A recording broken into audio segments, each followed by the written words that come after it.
Hey everybody, how are you all doing? Child, if there was ever a week to pour yourself a glass of tea, hot, ice, or spiked, it was this one. Everything happened in this week. Did you guys notice? Let me tell you, between Prince Harry shining on the global stage, the British media scrambling like toddlers on a sugar crash, and King Charles getting hilariously roasted on the Jimmy Kimmel show, it's been a roller coaster of a week. Welcome to the Isabella Banks YouTube channel. I'm Weezy, and as always, it is a pleasure to be here with you guys this evening as we look at all the news, or at least the summary of the news events that have happened in Sussex world this week. Okay, um, let me just move over to this slide. So earlier this week, what we saw happening was that Prince Harry popped up in Shanghai. So we know all about this. I'm not trying to rehash old news, but it's just to tell you how these people reacted to Prince Harry looking polished, professional, and stately. They were shook. They really thought that with the last thing that had happened, which was, I think, the most recent major scandal that had happened in Sussex world was Centre Bali. And that was kind of devastating, as quiet as it is kept, right? So they probably thought that they had pushed Prince Harry back because made him be a lot more low key, because he's been really quiet this year. But that's because they don't think, they don't reason, and they don't watch the Sussex world's patterns. They don't see that when they're quiet, it means that one person is working behind the scenes. So they were completely shook when Prince Harry popped up in Shanghai, looking all professional, looking polished, and delivering a keynote for Travalyst. And by the way, did you guys listen to that speech? It resonated. I talked about it, I think it was this week, when the visit to Shanghai happened. And Prince Harry has done leaps and bounds when it comes to his speech giving game. Harry came correct. Tell me what you guys thought.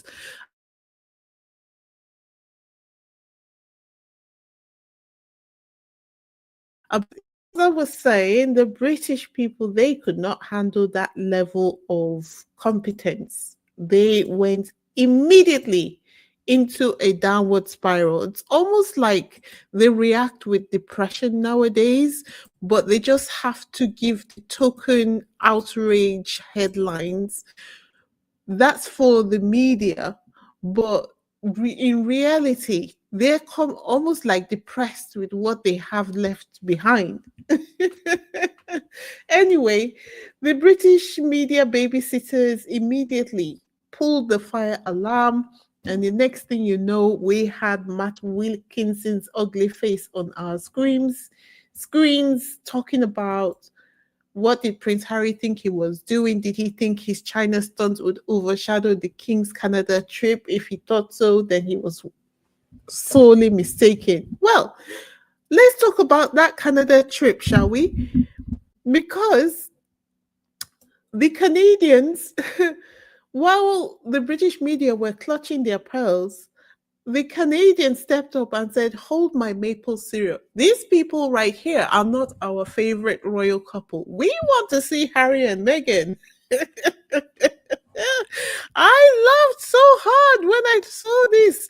I laughed so hard because I don't think that Charles would have been expecting that from Canada. Maybe in the private chatter that they've had between the countries before the visit, he would have had an inkling, but he would be confused as to why. Why don't they like us?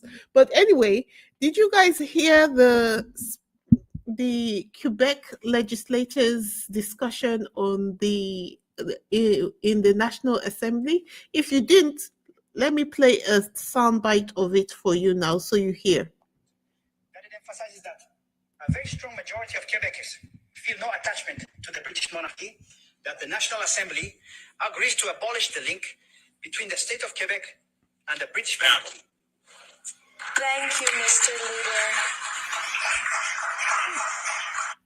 I enjoyed it so much that I would like to let me just play it again one more time. It's just a very few seconds, just a moment. I know I'm being a bit messy today, but it's the weekend. Please allow me. Madame President,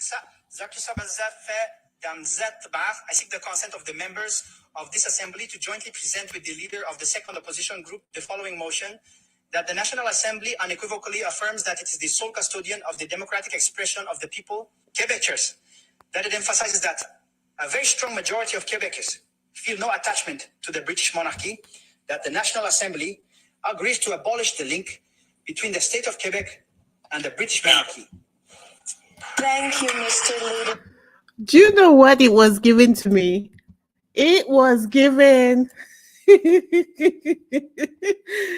was given William and Kate when they went to Jamaica.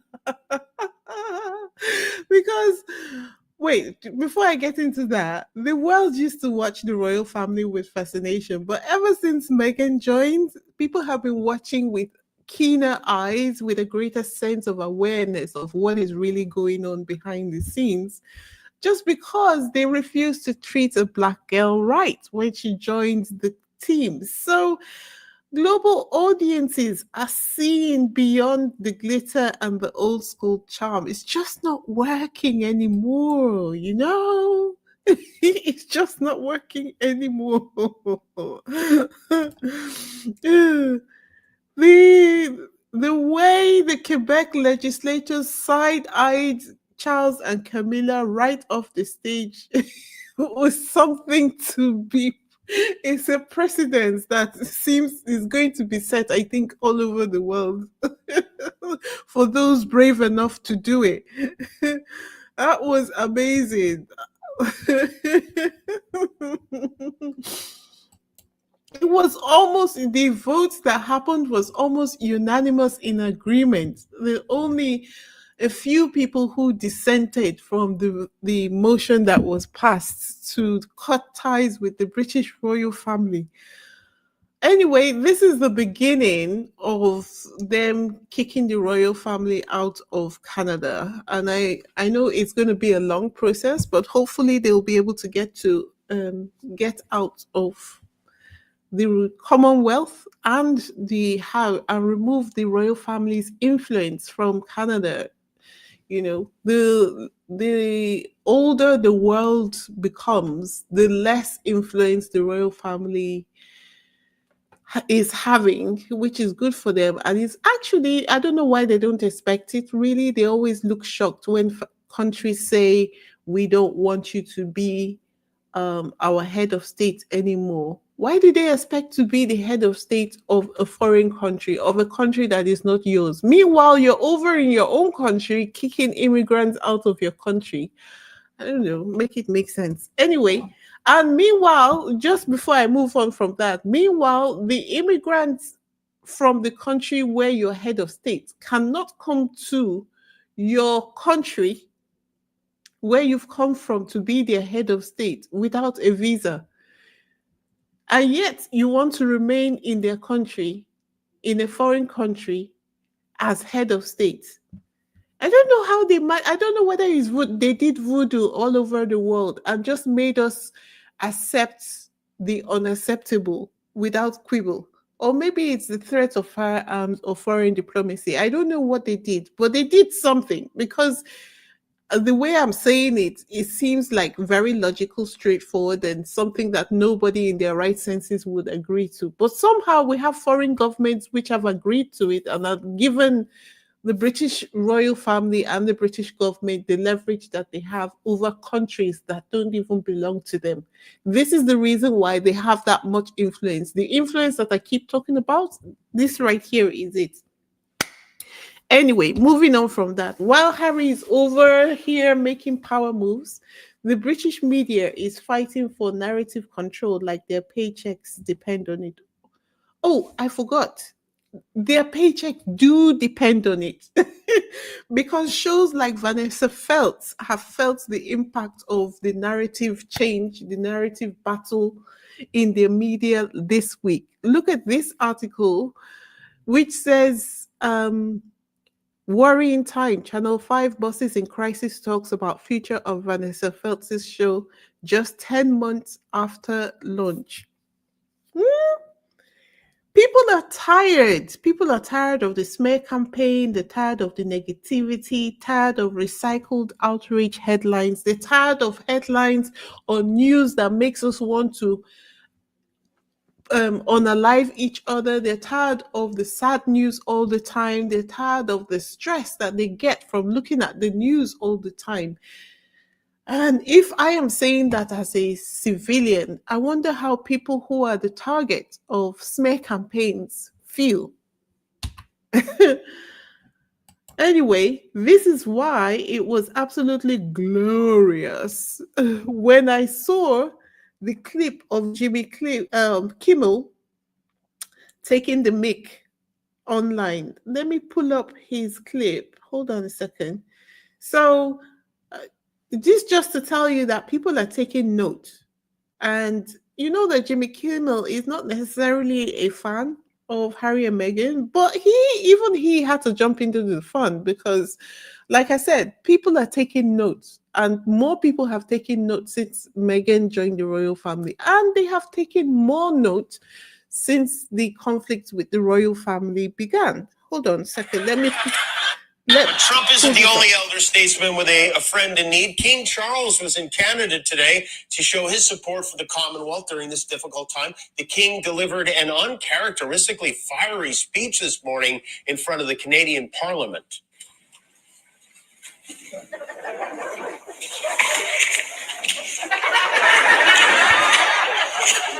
Okay, so this clip, you actually have to see it for it to make sense because if you're listening to just him talking, it won't make much sense. As always, you know that King Charles has those sausage fingers. He was trying to open the, I think, booklet or envelope that they gave to him, and he was struggling to open it. Let me see. And people were watching and laughing because just a simple envelope and he couldn't open it. Won't someone please come lick the royal thumb? So Jimmy Kimmel had so much fun. Imagine, I don't know why people of the world do that. Because if you are said to be rich or someone of influence, or there's something special about you, all of a sudden people feel like you are someone to be worshipped and you shouldn't be able to do anything for yourself. Because how is it that King Charles can never do anything? He can't use a pen unless someone puts it right for him. He can't open an envelope. He can't do anything for himself. Why is it that we put ourselves in this situation just because we are said to have been blessed with some kind of talent? Then all of a sudden, people around us feel like, oh no, you have talent. Therefore, you should not even be able to brush your own teeth by yourself, rendering your talent useless. Anyway, so that's what happened with that. And it was so lovely to see at least someone taking the mick of the royal family because that saying that they had, which was the royal family are off limits, but Harry and Meghan are fair game, seems not to be working so much anymore. More and more people are beginning to take pot shots at them, even though their legal team is working overtime to shut people down. But still, in America, especially where freedom of speech is something that is kind of sacred, more and more people are beginning to say, why can't we have a laugh? Why can't we talk about Harry and Meghan So why can't we talk about the rest of the royal family? And the thing with that is that even though they said Harry and Meghan are fair game, but that memo didn't go to everybody.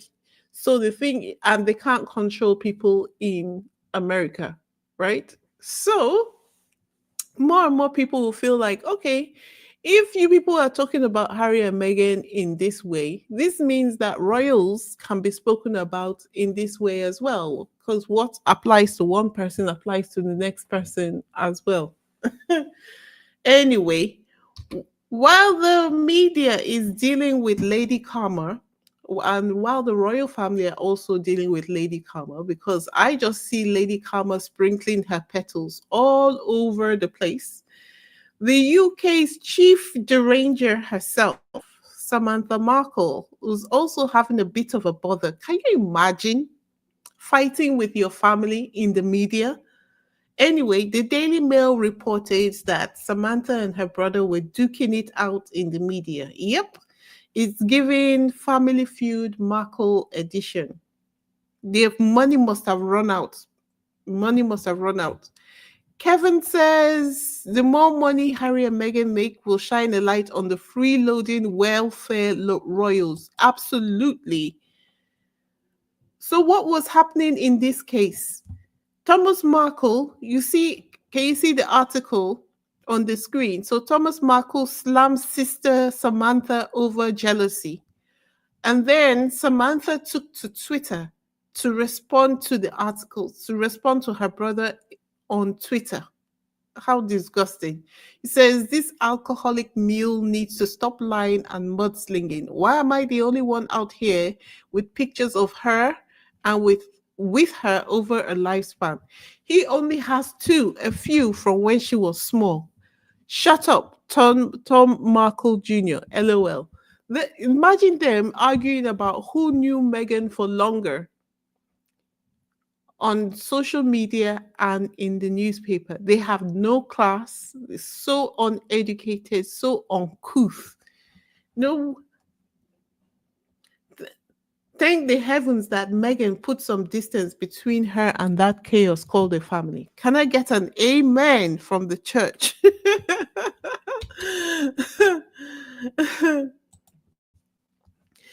And that said, despite the fact that God is knocking on the heads of the British media, telling them that they need to stop now. I mean, in the last week, we've had Eamon Holmes fall off his chair. We've had Vanessa Feltz's program, I think, is being reshuffled or is being amended because they've got low viewership. Lorraine's show is being reconsidered as well. Meghan McCain is being reconsidered. The others are getting more and more desperate. And how you know they're getting more and more desperate is because they're becoming more and more abusive. Like they're literally calling Harry and Meghan names now. Harry is an idiot. Meghan is a bee. This is how desperate that they are becoming right now. So much so that they see that the personal attacks on them as not working because regardless of what is happening or the news articles that are coming out in the UK, Harry and Meghan are still able to carry on with their business. So what are they doing? They've always attacked their business, but they've been kind of careful about it because usually Harry and Meghan would always send their lawyers after anyone who comes after their business. But look at this article on the screen. Prince Harry's company promotes emission calculator that airbrushes impact. Look at that. So that is basically telling people that not to trust Travalyst, which is Harry and Meghan's business. So, of course, they will have to deal with this article from the Times, which is Rupert Murdoch's paper. Okay. From the Telegraph, Prince Harry has done something so dim, I'm almost starting to like him. So that narrative of Harry being dumb again. Okay. And the next one, Meghan Markle's huge billionaire plans wobbles. And this is because Meghan went on to she had an interview with Fast Company where she said that she would not be relaunching as ever again this year, sorry, that she will be relaunching first quarter of 2026. That's what she said. So for all you people who are waiting for Megan's Jam this year, I'm sorry, you're not going to get it. The flower sprinkles and everything is going to be happening next year. And I love it for that because most of the people who have interviewed with Meghan on Confessions of a Female Founder have told her that she needs to take her time to make sure that she's okay with the products. She's working with factories now who are probably going to be producing her products in bulk. Some of the decisions and the timelines are not entirely in her control. She has to work with them, and she's got partners as well, so she has to make sure that everyone is happy. It's a huge enterprise. I don't even think that these British people know what they're talking about. Anyway, we know that, but the point of the matter, the reason why I bring it up and the reason why I talk about these particular articles is because we're talking about things that affect Harry and Meghan's business. Now, we don't like it whether they talk about their personal lives or their business, but I think for me, it's more important that they don't even come anywhere near their businesses. And Harry and Meghan are fighting tooth and nail to make sure that they earn enough money for them to become untouchable financially wise. And this is the reason why I am out here on a weekend or almost the weekend talking about on a weekend talking about things that have to do with Harry and Meghan. Um, and for those who say it doesn't matter, okay, that's fine. This you don't need to listen past this point. I am saying that it does matter because reputation in business does matter. And so I'm not going to be arguing with those people who say it doesn't matter. Harry and Meghan own the world. Okay, cool, fine. But for those people who agree with me that we need to keep supporting Harry and Meghan, you only need to look at the moves that they're making for you to know that they're engaged, literally engaged in hand-to-hand combat to make sure that they fight their way past the negative headlines that the British media are trying to use to chain them down to the royal family and to poverty so that they are not able to be independent. Look at this one.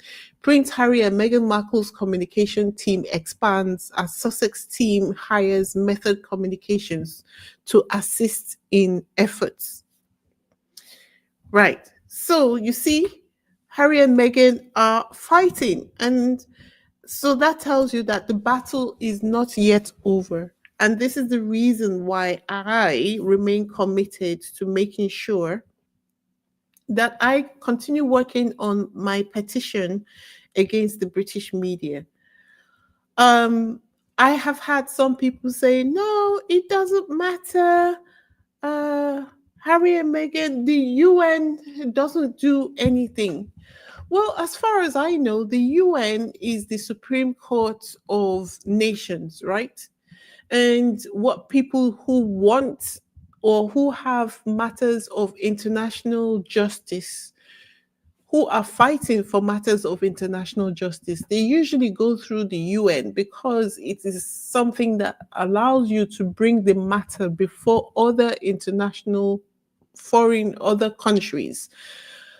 And it is the pressure of other countries, you bringing the matter before them to ensure that they are now able to put pressure on your government, on the media of the government in question.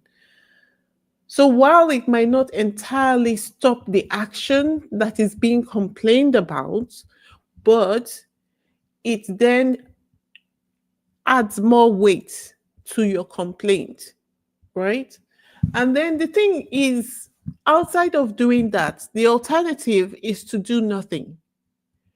Do nothing, just sit here every day looking at Harry and Meghan being beat up every day in the media. This I find unacceptable. I'm willing to put my hand to it and do something about it. So if you are not um if you are not willing to do something about it, don't discourage those who are willing to do something about it, is what I say. So for us, I am working behind the scenes. I'm going to be having um, a live stream tomorrow Sunday, where I'll be updating everyone on what's been going on behind the scenes. Um, but if you would like to join us, please go ahead, subscribe to the channel, join the channel membership, and all the things. But this is the reason why I remain committed to the cause of working towards that petition at the UN to ensure that we add more weight to the fight against the smear campaign. Okay, but I can't do it on my own. In order for me to achieve it, I need to get to at least 10,000 subscribers. And it will be great if we can get up to 1,000 channel members, because researching, attending legal consultations, reporting, and so on to move the mission forward is going to take money. But I thought to myself that if 1,000 people subscribed at $4.99 each, we could propel the mission forward at an exponential speed. So if you can, please go ahead to join the channel membership. Okay, the link to the channel membership is in the chat. If you can't find it in the chat, then check the description box of this video and you'll find it. If you can't find it there, Lorna, can you post the channel membership? Oh, Lorna has already posted the channel membership link. The link. Let me see if I can. There you go. The link to the channel membership is in the chat. If you are moved to join the channel membership, please go ahead, click on the link and join the channel membership. And join us tomorrow for an in-depth update on everything that has been happening since our last meeting. And the last thing I would say is join our Instagram page. Join our Instagram page of the same name, Isabella Banks, so that when we have any messages that we need to send, or there are things happening behind the scenes which I would not necessarily post on YouTube, you can find them on my Instagram page. The links are in the description. And if you ever wanted to do something instead of just watching the drama unfolding, now's your moment. To me, I just think that coming online every day to talk about the latest piece of gossip that has happened in Sussex world is kind of boring. It's kind of like rinse and repeat. We've seen it all. We've lived this life for a minute now. So at this point in time, we should be able to diversify, right? Outside of just donating for charities, we should be able to, and talking about donating to charities in support of causes which align with the Sussex's cause. So we do that, and we do that well. That's great. We should also be able to right now do other events that support the Sussex squad members in various ways, but also doing something to push back against this continuous negative narrative that plague Harry and Meghan. This is obviously a smear campaign, and it's not normal. And Harry and Meghan are strong.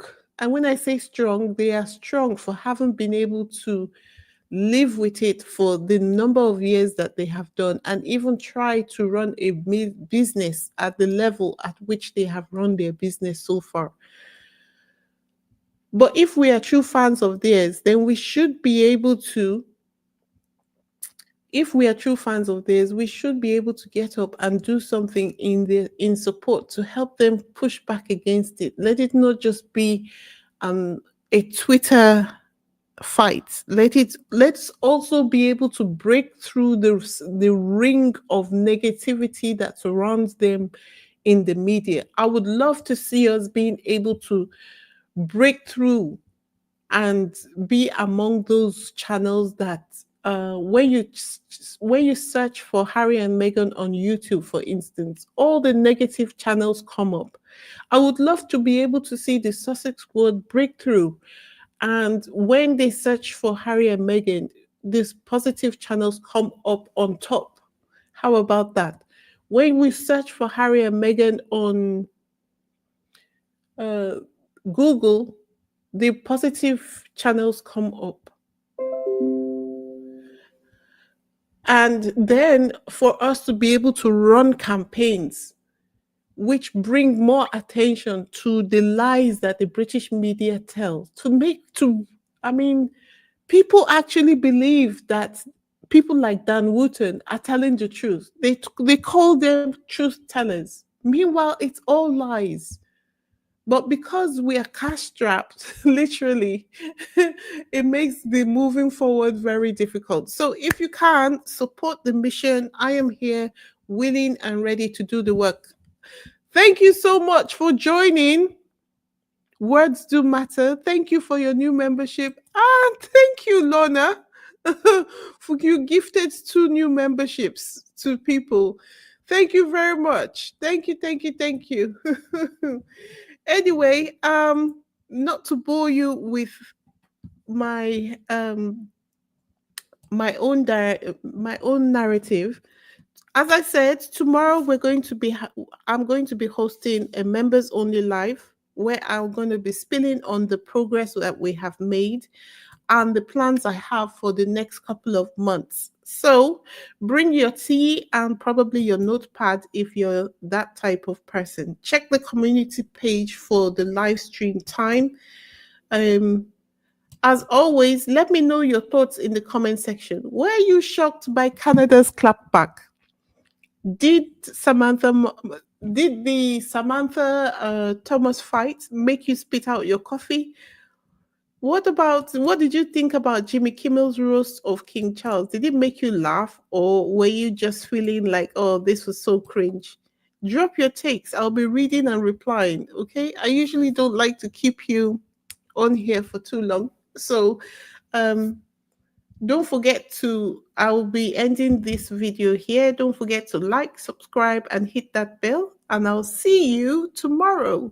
Peace.